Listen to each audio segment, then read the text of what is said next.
Christy! Christy!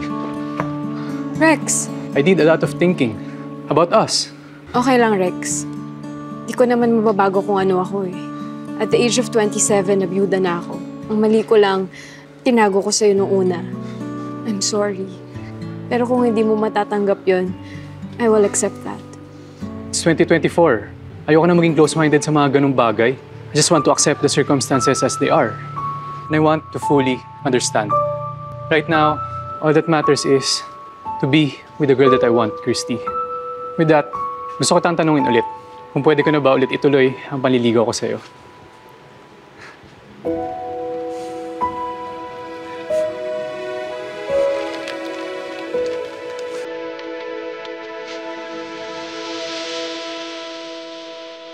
Gusto mong kainin pagkatapos natin mag-job? No. Patay naman ako kahit ano. Ikaw na mag-decide. Kapon ako na eh. Sige.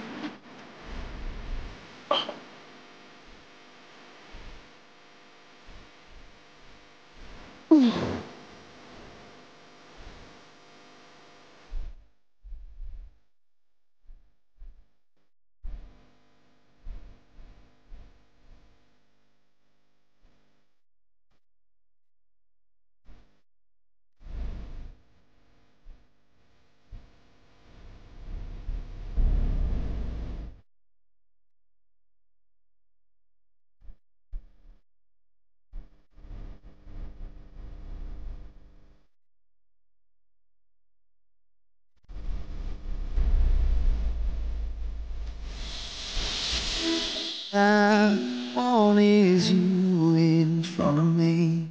I don't need another cause Salamat nga po pala ulit, Miss Olive, Christy, for inviting me for dinner. Okay lang yon. Na-miss na rin naman namin na may kasama kaming iba sa pagkainan. Kasi for the longest time, kami lang talagang dalawa ni Christy ang kumakain magkasabay mula nung namatay siya. Well, I hope I'm not overstaying my welcome. Of course not. Alam mo, mabuti kang tao, Rex. Kaya dapat lang na maayos din ang pakikitungo namin sa'yo. At saka, sa akin naman ang pinaka-importante sa lahat yung masaya si Christy. Thank you, Mami O. Speaking of Christy's happiness, may gusto lang sana ako ipaalam. If ever things work out good between us, eventually in the future, gusto ko siya dalhin sa Australia and marry her there and eventually settle down for good.